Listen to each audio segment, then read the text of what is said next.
On May 6, 1950, two Danish brothers, Viggo and Amelia Hogard, were digging for peat in a bog called Geoskubdil Mose, a raised bog which was 10 kilometers or 6.2 miles west of the town of Silkeborg. The two brothers dug around 2.5 meters or 8.2 feet deep into the peat and were surprised when one of the brothers struck the leg bone of a body with their spade, which they initially thought was a stick.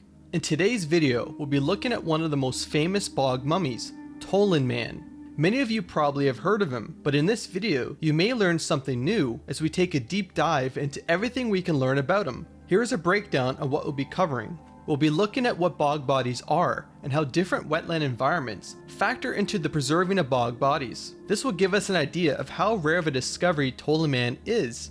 After that, we'll look into the famous Tollund Man and how he ended up in the Silkeborg Museum. Before we get started, for those that haven't already and are interested in the content I make, take a moment and subscribe and tap the bell icon to stay notified of upcoming videos. If you like the video, leave a like and share the video. Now with that said, let's dive in. Let's start with what are bog mummies, also known as bog bodies. Bog bodies are natural mummies found in peat bogs and are mummified due to the chemical makeup of the bog and other important factors. For a bog body to be created, the bog water needs to be at least 4 degrees Celsius or 39 degrees Fahrenheit, as this cold temperature greatly slows the spread of bacteria on the body. The third important condition for creating a bog body comes from sphagnum moss and other decaying vegetation in the bog, which releases acidic acids with pH levels similar to vinegar that seep into the corpse and have a pickling effect on the body. This process preserves the skin and internal organs of the body while tanning the tissues and hair. Lastly, compacted layers of peat cover the body, which slows down decomposition as it creates an oxygen-free environment. Another interesting fact about the acidity in the bogs is it preserves hair, leather, and clothing, but some bog bodies that were found were naked, leaving us to wonder if they were placed into the bog without clothes, or if their clothes rotted away over time. Now that we learned about the chemical process of making a bog body and how specific the conditions need to be to get the best preservation possible, let's apply this knowledge to different types of wetland environments as they play a big part in the mummification process. What I described a moment ago is called a raised bog, which is from layers of decaying sphagnum moss that raises the bog around the surrounding area, kind of like a spongy dome that preserves soft tissue and internal organs. Another important characteristic of a raised bog is that most of the water comes from rainwater with very few minerals. One of the biggest drawbacks of the highly acidic raised bog is that it dissolves the calcium in the bones of the bodies. Most of the bog bodies that are found in a raised bog are flat, which is due to the acid and the weight of the peat that stacks on top of the body over time. Next, we have a fen, which is a type of wetland that develops on slopes or on flat terrain. What makes fens different than raised bogs is that they get their water source from continuously flowing groundwater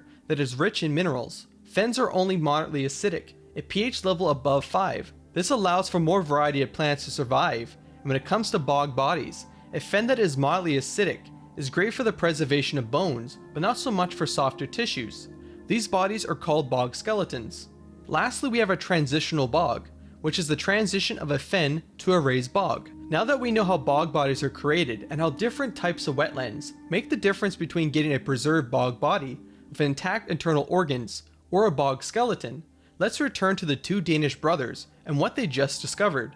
The brothers discovered the body of a middle-aged male in a fetal position. The body was tan brown with leathery skin. He had a hat made of sheepskin and wore a leather belt made of oxhide, which was strange as he was naked. The body also had a leather rope tied tightly around his neck, which looked to be the cause of his death. He was also very well preserved, to the point the brothers thought the man had been recently murdered. When the police arrived at the scene, they found no evidence that the body was recently placed into the bog, so they knew this was a massive archaeological discovery. To get the body out of the bog, a large wooden box was constructed around him, and once he was out, he was transported to the station at Moseland by a horse-drawn cart, and then to the National Museum of Copenhagen by train, which took 8 days for him to arrive. At the National Museum, the body was exhumed outside in the museum's courtyard. The examination team found that the man was around 30 or 40 years old before he died. They saw that Tollund Man's head was the most preserved. You can see the wrinkles in his face to his closed eyelids. It is as if he was sleeping, if we ignore the rope around his neck. It is pretty insane to have so much detail. You can even see the red hair on his head, which was 1 to 3 centimeters long. His hair being red is from the bog water. We don't know his original hair color. You can even see the stubble on his face, which suggests he was usually clean shaven and didn't shave the day he died. As for Tollund Man's body, it clearly shows signs of decomposition, the side that was pointed up towards the surface of the bog. His arms and hands were almost skeletonized and were partly destroyed due to the peat digging. All that was left was one finger and his feet. Tollund Man's right side is a different story. It was facing down into the bog and was well preserved. As for the height of Tollund Man, he measured around 161 centimeters or 5.2 feet, which is quite short for the modern male these days, but he likely shrunk in the bog. Tollund Man was likely radiocarbon dated around 1952 when radiocarbon dating was available. I can't find the exact day, so if anyone knows, let me know in the comments section below. Tollund Man, get this, lived around 2,200 to 2,400 years ago in the early Iron Age, which is quite insane. This makes him one of the best preserved ancient mummies ever found. Next, let's talk about Tollund Man's belongings, his cap and his belt. His leather cap was pointed. It was made of sheepskin. 2 leather straps near the temples held the cap in place and were tied under his chin in a loop that made it easy to adjust and take off. His belt was made of thin pieces of hairless leather and measured 77 centimeters in circumference. The belt had a cut bound with a loop knot, so it could be easily adjusted. The last item found on Tollund Man was the leather rope around his neck. The loose end of the rope was around 1 meter, or 3.28 feet in length, and was rolled up underneath Tollund Man. Maybe it was deliberately placed that way. It was also clear that the rope was cut with a knife. The skin under the rope around Tollund Man's neck showed damage consistent with hanging. One more thing before we move on. It is how the leather rope was made. At first glance, the rope appears to be braided, but it was actually 2 strips of leather that were woven together through multiple slits. I thought that was pretty interesting. In just under a month, Tollund Man was discovered and examined, and this gained a lot of attention from the Silkeborg Museum, which sent a letter expressing their interest in exhibiting the body to the public. The head of the National Museum's Prehistoric Department, Senior Curator Thurkel Mathisen, responded by saying that Tollund Man was not fit to exhibit because Tollund Man looked like a recent corpse and would be a little too freaky for the public. It also didn't help that in the 1950s, they didn't have the best technology to preserve bog bodies, so as soon as they took Tollund Man out of the bog, his body began to decay more rapidly. Time was of the essence. Thurkel Mathisen was aware of this problem and suggested another option, to perform an autopsy on the body to learn as much as they could, and after that, to attempt to preserve the bog body. To do this autopsy, Tollund Man was sent to Bispebjerg Hospital on May 31st, 1950. Several medical examinations were carried out by the physicians Christian Bastrup and Joel Vintrip. They x-rayed Tollund Man from the upper torso to his head and found the problems that come with a body being in a raised bog, that the bones were in a bad state due to decalcification. This made it difficult to see if the vertebrae in Tollund Man's neck were broken, to further back up the theory that he was hanged. Despite this, Dr. Bastrup was able to see that the vertebrae were still intact, which showed that Tollund Man was hanged, but his neck did not snap, so he died due to strangulation from the rope. What a bad way to go out. Future medical examinations in 2002 show that Tollund Man's tongue was swollen, which comes from strangulation. This is further proof that he was hanged. Here's an x-ray of Tollund Man's skull. As you can see, Tollund Man's brain is still very much intact, despite heavy shrinkage. The same goes for his internal organs. They were well preserved. The medical examiners removed the organs for testing. 2 organs of note were the stomach and large intestine. The researchers were interested in the stomach contents of what would be Tollund Man's last meal. They were able to extract 1/4 of it, and his last meal consisted of porridge.